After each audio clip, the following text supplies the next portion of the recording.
Dito sa PIGS, hindi masyadong naglilinis sa tubig, konti lang ang nagagamit. Kahit isang tao lang ang gumagawa dito, kayang-kaya, kahit maraming alaga dito. Nasubukan ko na rin kasi nagbaboy ako noon sa ibang brand, mas madaling lumaki yung baboy dito sa FeedPro. Natural yung feeds na ito, hindi mabaho yung mga sa baboyan. Pinakain namin ng natural. Siyempre yung karne natural din. Natural siya, mas safe sa taong kakain ng karne niyan. Malaman yung karne, tsaka hindi may mataba. Kaya naisipan naming mag-dealer na. Kami ay matagal nang gumamit ng FeedPro. Through kay Madam Tessie sa ABC Farm Supply, siya ang nag-introduce sa amin na gumamit kami ng FeedPro. Kahit kabahay mo ang isang baboy ay wala kang reklamo yung mga kapitbahay dahil walang amoy. At napakaganda ng karne ng baboy ng FeedPro. At ganun din na nagbebenta na rin kami ng FeedPro. Dahil sa feeds na ito, marami nang gumagamit, maraming bumibili sa amin. Kaya lubos kaming nagpapasalamat sa FeedPro na ito. Kaya blessed na blessed kami na nag-aalaga.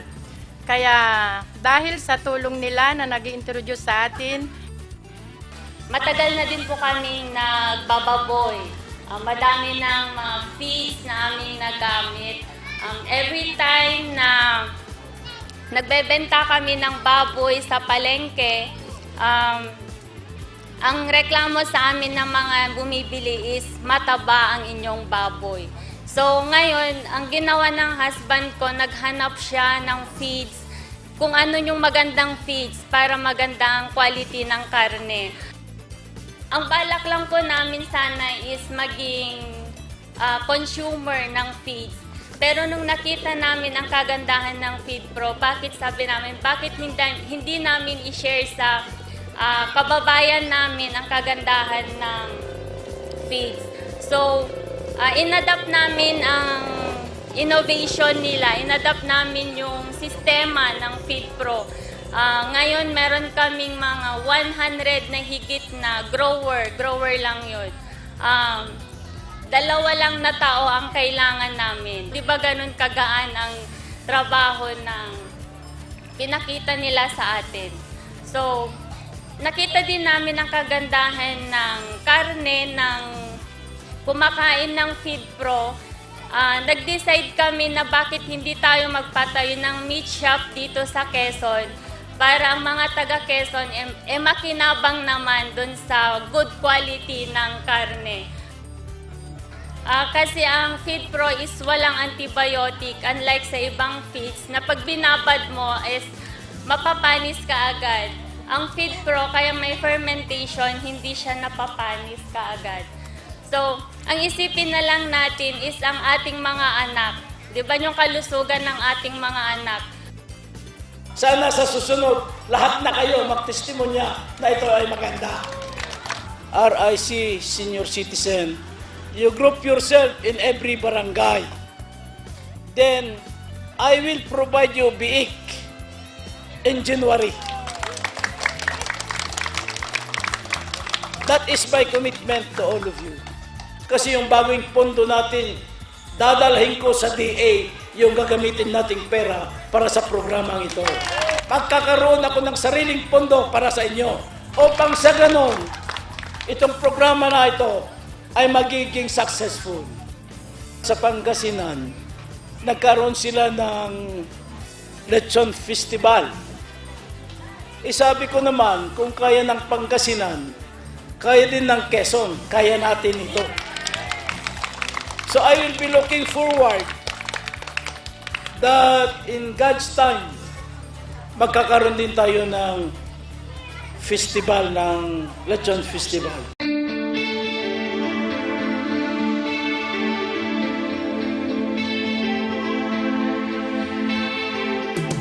Isa pong naging programa ng bayan ng Quezon, Nueva Vizcaya, ang kanila pong butihing mayor ay nagbigay ng 5 kulig piglets para po masimulan natin ang PIGS dito po sa kanilang bayan. At susunod po na buwan, ang programa pong ito ay magpapatuloy na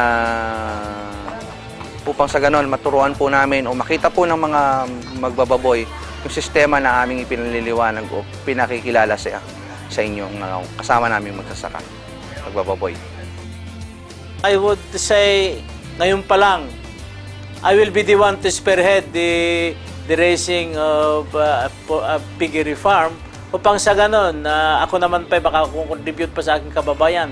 And again, I will even tap other organizations. We will give them some piglets to raise upang sa ganon magkakaroon kami ng magandang hanap buhay.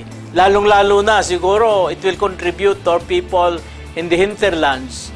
Kasi ang programa dito ngayon, when the mining activity will be in full blast, magkakaroon ng problema ng aking kababayan.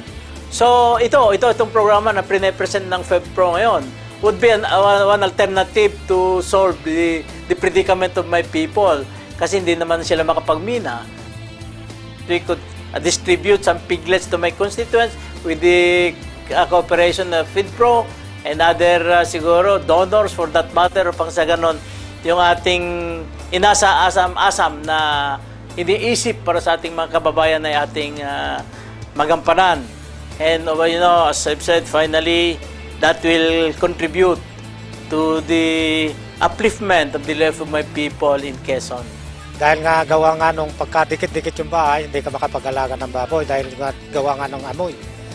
Ngayon, pagka itong technology ng magiging konsepto ng pag-aalaga, ay magandang bagay po para maiwasan natin yung pag-away-away ng mga magkakapit bahay.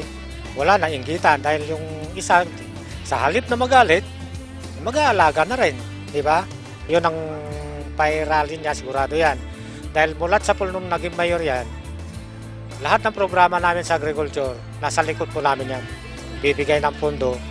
Sa lahat po ng ating mga tagapakinig o tagapanood ngayong magang ito, kami po sa FeedPro Feeds o sa Pro Natural Feed Corporation ay iniimbitahan na subukan ang paggamit po ng ating teknolohiya, ang PIGS at ang aming pong feeds. Ito po ay mabibili sa inyong suking tindahan. Kontakin nila ako sa ABC Farm Supply, malapit diyan sa May Tulay, dito sa Madyangat, Quezon, Nueva Vizcaya. Purok 1 'yun. Saka yung farm namin dito sa Purok 3. Contact number ko is 0917-838-8731.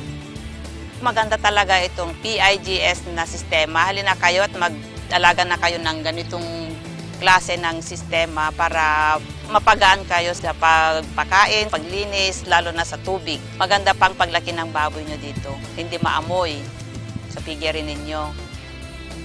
Sa lahat po ng gustong sumubok o gusto po magpatayo ng aming sistema, maaari nyo po kaming kontakin o tawagan sa aming po mga cellphone number. Kayo po ay aming i-guide, kayo po ay aming tuturuan sa pag-aalaga po o kung paano po nyo itatayo ang inyong PIGS.